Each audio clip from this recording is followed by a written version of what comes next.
Assalamualaikum warahmatullahi wabarakatuh. Bismillahirrahmanirrahim.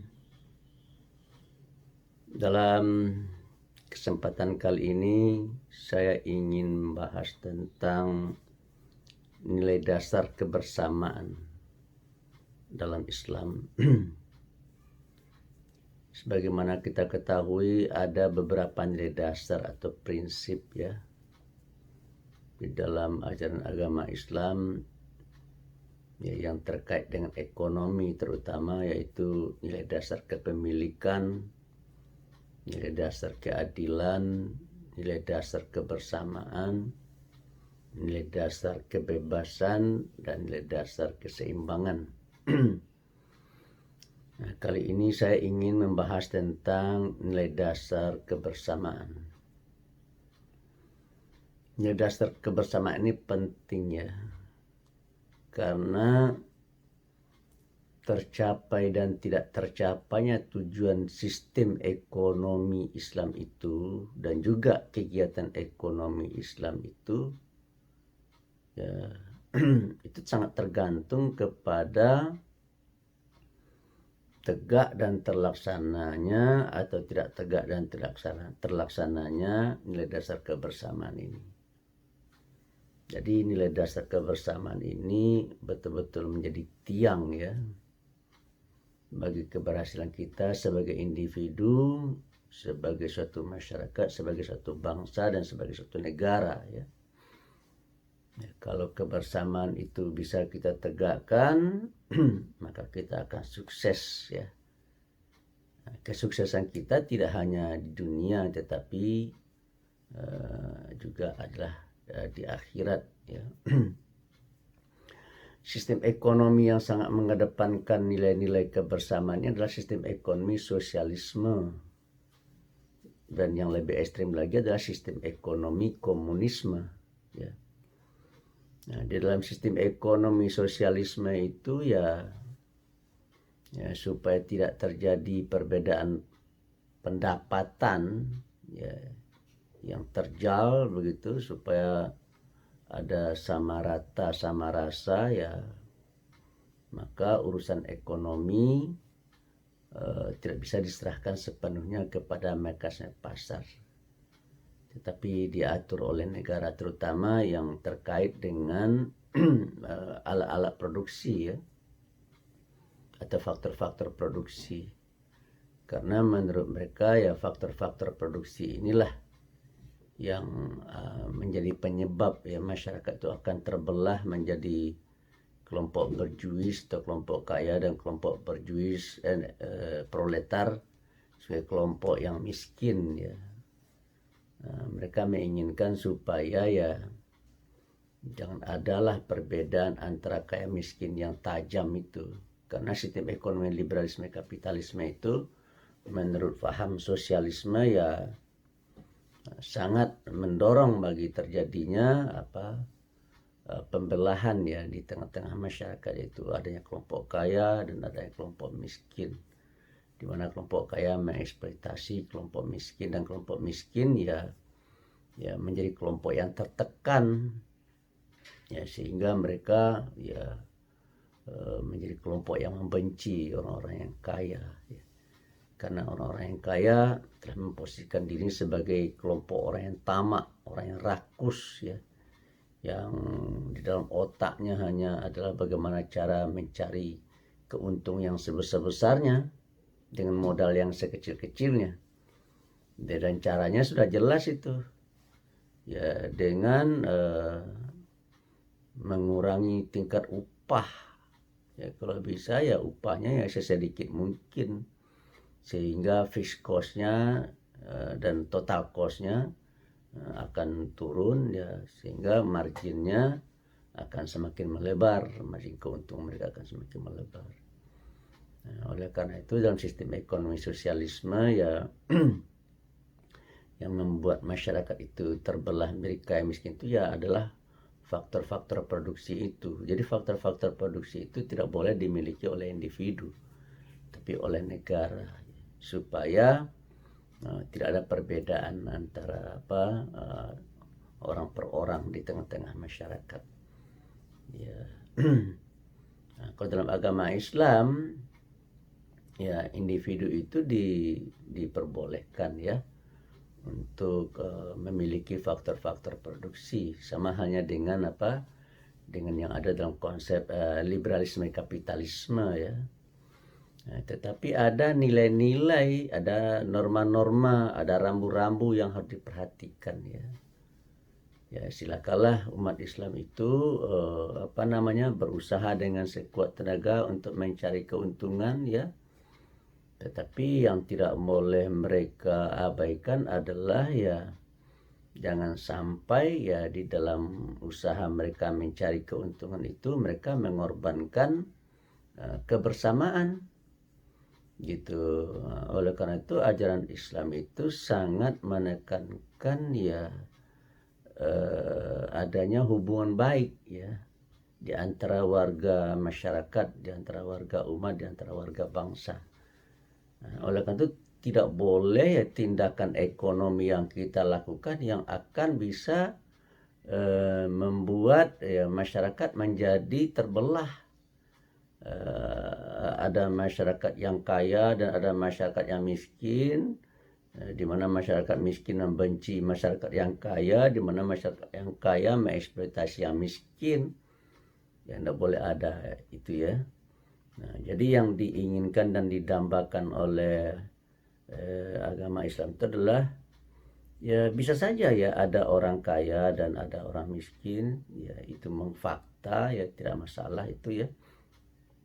Tetapi yang harus diingatkan oleh agama dalam hal ini adalah jangan sampai hubungan kalian rusak gitu.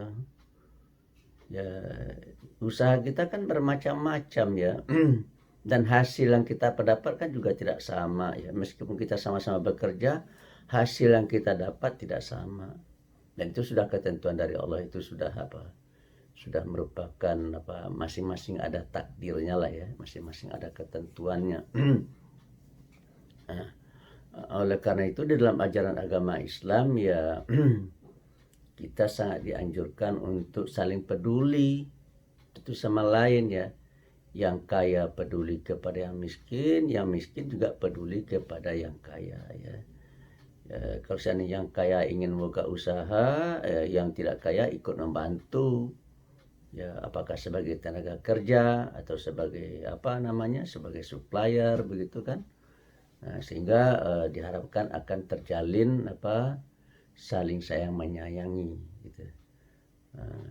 Sehingga dalam masyarakat tersebut akan terbentuk satu masyarakat yang betul-betul menjunjung tinggi persatuan dan kesatuan.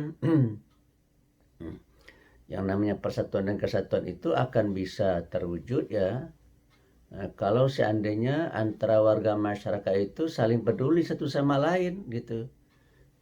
Kalau di antara warga masyarakat itu saling hormat menghormati begitu.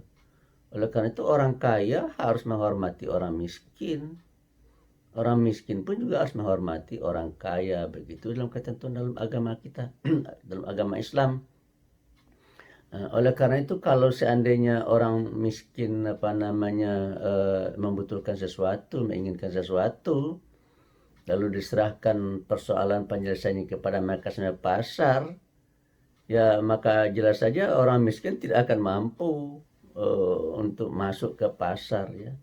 Karena di pasar itu ada hukum besi ya, di mana yang akan menang, yang akan dapat adalah orang yang punya duit. Yang tidak punya duit jangan coba-coba masuk ke pasar, tidak akan dapat apa-apa gitu kan. Kalau misalkan sebuah barang itu harganya 10.000, dia punya uang 1.000, kemudian orang punya uang 15.000, ya jangan mimpi dia akan bisa memiliki barang tersebut begitu kan. Oleh karena itu ya kita sudah akan bisa membayangkan ya betapa sedihnya orang yang miskin itu ya. Ya, dia ingin sesuatu, dia butuh sesuatu ya. Tetapi kebutuhan itu tidak bisa dia dapatkan karena dia tidak punya daya beli. Begitu. Nah, kalau seandainya seperti itu yang terjadi ya, dia butuh makan tapi dia tidak punya uang ya. Daripada daripada dia mati ya dia merampok aja. dia mencuri begitu kan, ya, yang dia rampok, yang dia curi tentu saja orang yang punya. Sehingga akhirnya yang terjadi adalah kerusuhan dan kekacauan di tengah-tengah masyarakat. Oleh karena itu dalam agama Islam ya supaya di dalam kehidupan masyarakat itu ada ketenangan, ketentraman dan kedamaian, ya maka semua pihak ya dianjurkan oleh Allah Subhanahu wa taala, wa ta'awanu 'alal birri wat taqwa wa la ta'awanu 'alal ismi wal 'udwan. Bertolong-tolonglah kamu dalam kebaikan dan jangan kamu bertolong-tolong dalam hal-hal yang tidak disukai oleh Allah Subhanahu wa taala. Oleh karena itu di dalam ajaran agama Islam ya masalah kebersamaan itu menjadi sesuatu yang sangat penting dan yang sangat diutamakan ya.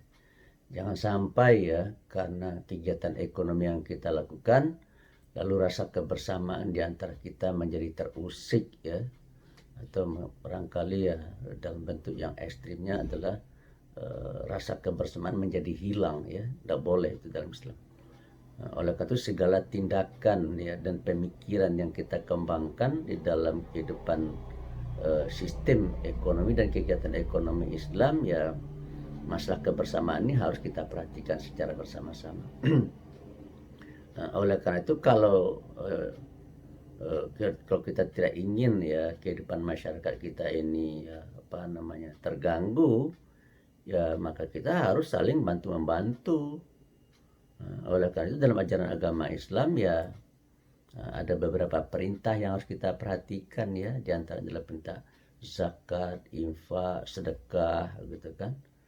Zakat, infak, sedekah itu adalah instrumen itu yang ada dalam ajaran agama Islam ya, untuk membantu dan memperkuat ukhuwah di antara sesama kita. Jadi kalau ada orang yang fakir, ada orang yang miskin ya, orang yang fakir, orang miskin itu kan kalau dalam definisinya adalah orang yang ya yang pendapatannya tidak sama dengan tingkat pengeluarannya ya.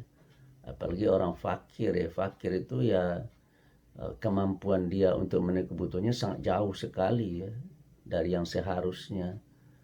Oleh karena itu dalam Islam ya kira-kira bagaimana itu ya, orang yang fakir dan miskin itu ya, kalau seandainya dia tidak ada yang membantu ya tentu dia akan mengalami kesulitan. Dan kalau dia tidak ada yang perhatikan tentu ya dia ya punya rasa dendam ya, rasa benci kepada orang-orang kaya yang ada di sekelilingnya. Begitu. Oleh karena itu dalam ajaran agama Islam ya masalah persatuan dan kesatuan atau masalah kebersamaan ini betul-betul mendapatkan perhatian. Bahkan di dalam hadis Nabi dinyatakan ya, tidaklah beriman salah seorang kamu kalau kamu perutnya kenyang, tetangga kamu hidup dalam keadaan kelaparan gitu. Dan kamu tahu itu kita jangan sekali berani kita menyatakan bahwa saya ini adalah orang yang beriman ya. Sementara kita tahu tetangga kita kelaparan lalu kita tidak bantu. Kata Nabi, kau ini bukan orang yang beriman. Nah, lalu timbul pertanyaan, kapan kita akan menjadi orang yang beriman ya? Ya kalau kita peduli kepada tetangga kita. Kalau tetangga kita dalam keadaan kesulitan ya kita harus turun tangan untuk membantu mereka gitu. Kalau mereka kelaparan ya kita harus bantu mereka supaya mereka perutnya kenyang ya, sehingga mereka bisa beraktivitas. Dan dalam dan dalam ilmu sosiologi ya prinsip-prinsip yang seperti ini sangat menjadi perhatian bagi Ibnu Khaldun. Dan Ibnu Khaldun menyatakan bahwa ya suatu bangsa itu akan bisa maju ya kalau seandainya bangsa itu punya punya asobiyah ya, punya rasa kebersamaan ya. Dalam bahasa kitanya mungkin barangkali ya bangsa itu memiliki rasa persatuan dan kesatuan yang tinggi gitu kan ya.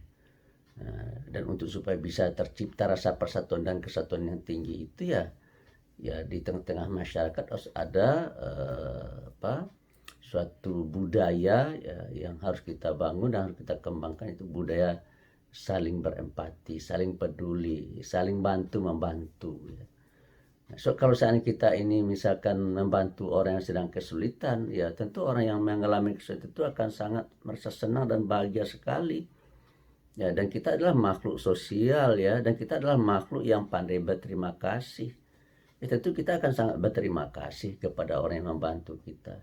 Sehingga akhirnya hubungan antara kita dengan orang lain, antara orang lain dan kita itu menjadi hubungan yang baik, menjadi hubungan yang harmonis ya, menjadi saling cinta mencintai ya.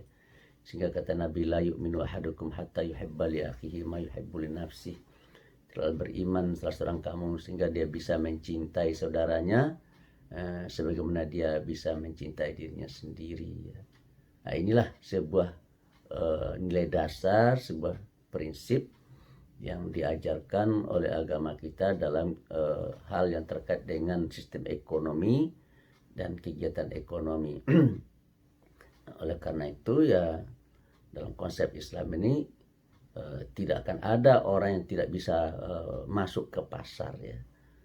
Kalau dalam sistem ekonomi liberalisme kapitalisme, orang yang miskin ya tentu saja tidak akan bisa masuk ke pasar ya, karena dia tidak punya apa-apa untuk membeli ini dan itu di pasar. Dan solusinya bagi mereka ya tidak ada ya, kecuali ya menyerahkan saja persoalannya kepada alam.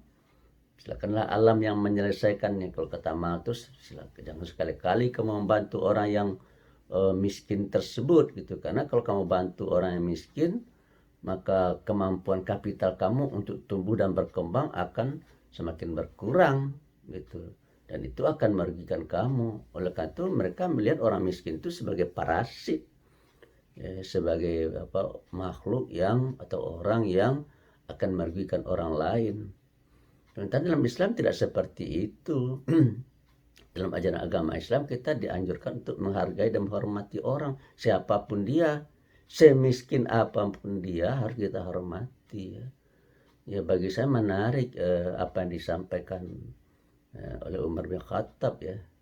Di suatu hari pembantunya Umar bin Khattab menyatakan, wahai Amirul Mukminin, ada dua tamu yang menghadap kepada kamu. Yang pertama Abu Sofyan, yang kedua Bilal. Apa kata Umar bin Khattab? Karena dari wajahnya Umar bin Khattab lebih menghargai Abu Sofyan karena Abu Sofyan orang kaya, sementara Bilal bukan orang kaya gitu kan. Lalu dikoreksi oleh Umar bin Khattab, yang kamu berkata begitu, katakanlah bahwa ada dua orang tamu yang akan menghadap saya. Yang pertama adalah Bilal, yang kedua Abu Sofyan begitu. Jadi Umar bin Khattab memberikan pelajaran kepada kita ya, kita harus hormat kepada orang, baik kepada yang kaya tapi yang kepada miskin. Tetapi penghormatan kita ya juga ya harus kita klasifikasikan ya. Kita harus lebih hormat kepada orang jauh lebih bertakwa daripada kepada orang yang kurang bertakwa. Bukan, kalau bagi kita sekarang ini saya lihat ya, kita lebih hormat kepada orang yang kaya daripada kepada orang yang miskin, meskipun orang miskin itu adalah orang yang bertakwa gitu kan. Nah, kalau dari yang diajarkan oleh Umar bin Khattab tadi itu ya, semua orang harus kita hormati ya. Tapi kita lebih menghormati orang yang bertakwa ya, di atas orang-orang yang lain gitu. Nah, oleh karena itu ya tapi meskipun demikian ya, kita tetap harus berbuat baik kepada semua orang ya. Kita tidak boleh membenci orang ya. Kita tidak boleh merendah-rendahkan orang ya. Karena membenci orang dan merendah-rendahkan orang, apalagi menghina orang, itu semua akan menjadi hal yang akan merusak rasa kebersamaan. Nah, yang dianjurkan dalam Islam itu adalah kita harus saling menghargai ya, saling memuliakan. Sehingga Nabi menyatakan man yukrim yukrom ya. Barang siapa yang memuliakan orang maka dia akan dimuliakan. Nah, hadis-hadis yang begini, ayat-ayat yang terkait dengan masalah kebersamaan ini tentu saja akan melahirkan sebuah perilaku dan bahkan sebuah budaya ya yang sangat luhur, yang sangat mulia. Dan menurut menurut Ibnu Khaldun, sikap dan pandang yang diajarkan oleh agama kita itu dia bangun, dia simpulkan dan dia susun menjadi sebuah teori atau sebuah paradigma ya, di mana beliau menyatakan kalau sebuah negara ingin maju ya, maka negara itu harus memiliki, maka warga bangsa atau warga negara ya di negara tersebut harus memiliki kohesivitas yang kuat ya, rasa kebersamaan yang kuat begitu. Karena dengan adanya rasa kebersamaan yang kuat itu, maka bangsa itu akan menjadi bangsa yang kuat ya, sehingga masalah apapun yang menghadang di depan akan bisa mereka atasi. Dan untuk itu ya, kalau kita mau simpulkan ya, kalau kita ingin maju ya, maka kohesivitas di antara kita harus kuat. Rasa kebersamaan di antara kita harus kuat gitu.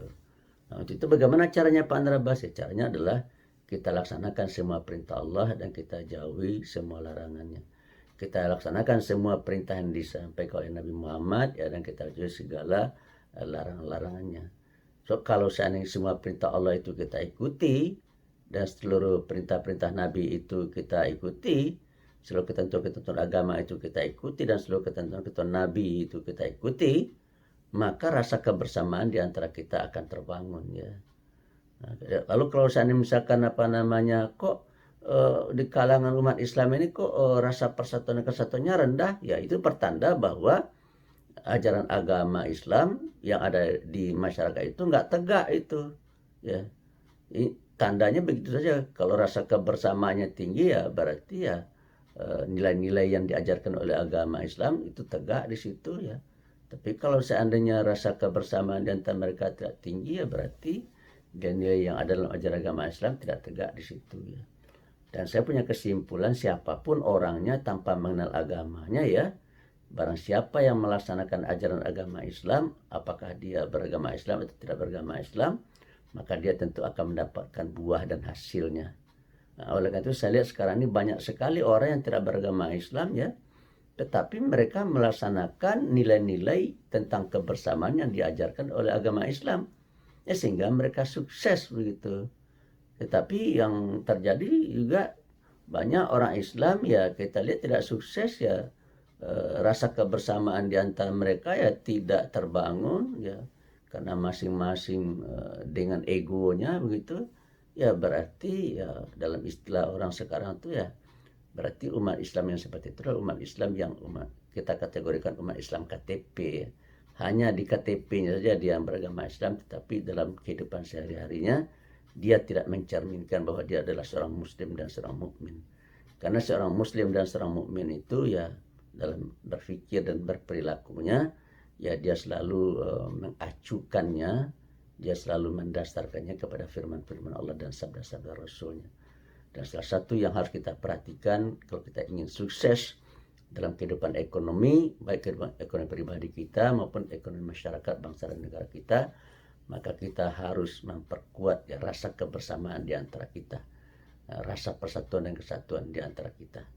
Dengan demikian insya Allah ya, kalau seandainya semua itu kita dasarkan kepada Tuhan ya, dan kepada ketentuan-ketentuan Nabi ya, maka insya Allah hidup kita ini tidak hanya akan beruntung di dunia tapi juga akan beruntung di akhirat ya.